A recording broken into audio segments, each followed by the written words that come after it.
Napenda kusoma Zaburi 1:4, naye nasema, kwa kuwa Bwana anazijua njia za mwenye haki, bali za wasio haki zitapotea. Napenda kusoma Mwanzo 1:4, kwa kuwa Bwana ameiona nuru ya kuwa ni njema, bali akaitenga nuru na giza.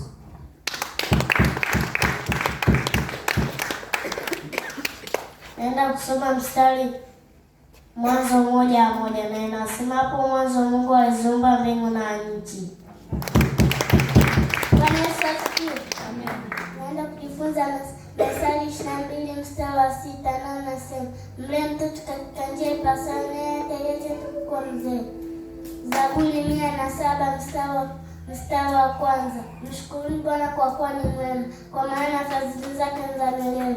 Methali 10 mstari wa kwanza, na unasema, mwana mwenye hekima mfurahisha babaye, bali mwana mpumbavu ni mzigo wa mamaye. Luka 10 mstari wa 19, na unasema, kwa maana tazama nimewapa amri ya kukanyaga nyoka na nge na nguvu zote za yule